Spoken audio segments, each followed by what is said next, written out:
What's going on, YouTube? JT is Reborn here, and welcome back to another edition to my King Kong Monsterverse comic book reviews with a video on Escape from Skull Island, issue number 1. I mean, technically, this is issue 5 of the Return to Skull Island series. It's classified in the same thing. This is continuing where that left off. I can't remember the last time I covered that. It might have been end of last year, but this is the continuation. This is Escape from Skull Island. It's a continuation of the Skull Island animated series and part of the official Monsterverse canon lore. So we're going to be talking about that. You can see Kong is on the cover right there. As the issue opens up, of course, this one is written by Simon Furman and artist Christopher Jones. We flash back to a very young Kong. This is the earliest we've seen Kong, arguably in the Monsterverse, unless you count Skull Island Birth of Kong when he was born. So I guess technically that, if that's still considered official canon. Yeah, so I mean, this is earlier than Kong Skull Island. We start with the opening. This is 1940, and it seems the Nazis actually made their way onto Skull Island at one point, and they were attempting to have Kong captured and bring him to Hitler.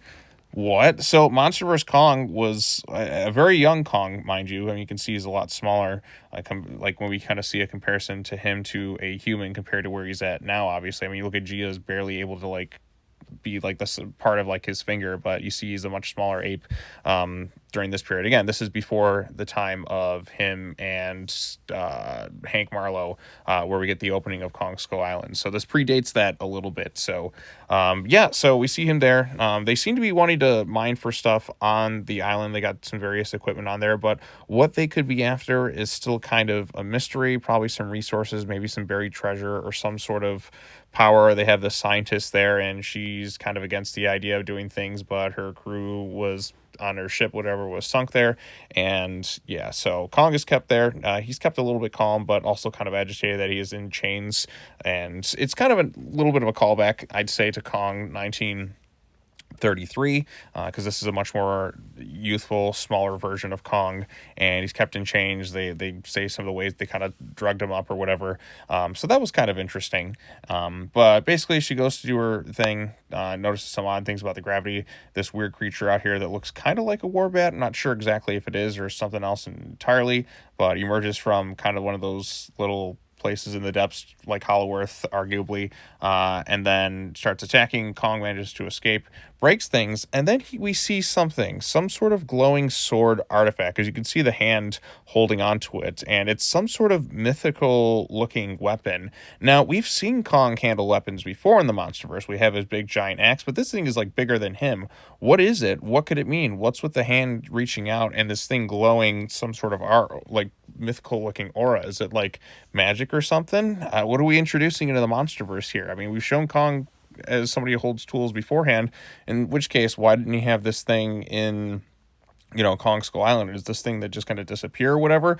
I'm very curious about this mythical glowing sword thing, as it comes back later on in the present, which is, I guess the present day is the 1990s at this point. So yeah, I'm curious about that one. And then of course we have that scientist who dealt with the Nazis or whatever, and she's kind of stuck on the island, and she's thankful Kong is able to get free of it. But Kong has a soft spot for certain types of people, and we do showcase that a little bit there with him and this mysterious woman. And of course we're back to the present day, where they were betrayed by one of the people in Irene's group, and they're trying to find their means off the island. We also see that sending Yugoth back down to where he was at kind of awakened a few things, and he's like a parasitic infection. I mean, you can see things. We have the Death Jackals, Rockclaw grubs, verticines, looks like some Hellhawks, and various other things. I'm trying, like I said, I know the Death Jackals, those little things from, I think, the was one of the GXK Titan Chasers, or the Hunted books or whatever that we see there. So, I mean, there's a lot of Hollow Earth creatures that I can't remember all the names off, but I'm getting better at it because I play Titan Chasers. That's why I know what a few of these things are. So yeah, so the other group on the Leviathan ship, the ones who kind of betrayed them, they're off on their own mysterious reason for being on the island. Maybe it has something to do with what the Nazi soldiers were doing sometime in the past, because there could be some sort of treasure or some sort of mythical power there on the island. We saw that glowing sword, but it's also access point into Hollow Earth, so you get like the resources and all that down there. But the issue ends, of course, with Kong seeing the same thing he saw as a kid. What is this sword? What does it mean? Is this his means to fight Yugoth, where he has to wield this thing now that he's a little bit older?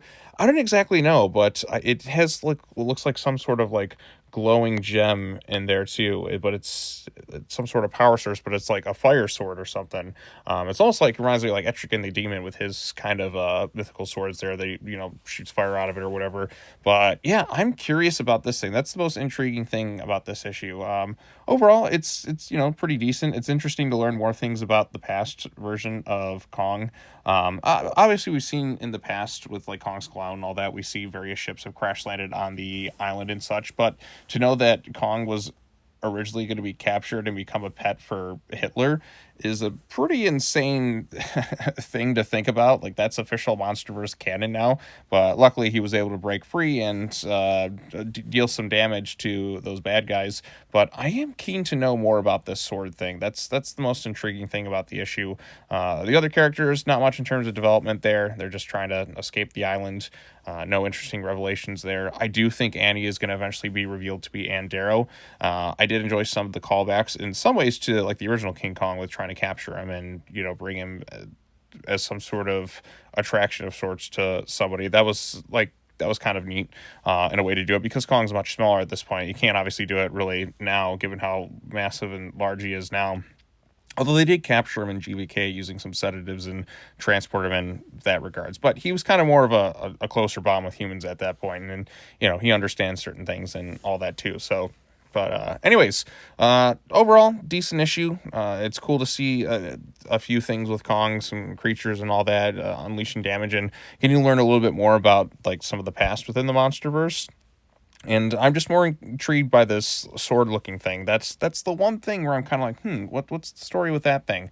And that's what I'm most interested to learn about with subsequent issues. But yeah, overall, decent issue. What did you think of it? Post your comments down below. Be sure to like this video, share it with your friends, subscribe to the YouTube channel for more content, hit the bell for notifications, all that fun stuff. I'm playing catch-up with some comic book videos, so expect a few more and today and then probably tomorrow and all that through the weekend. So, but yeah, it's catch up time. So peace out.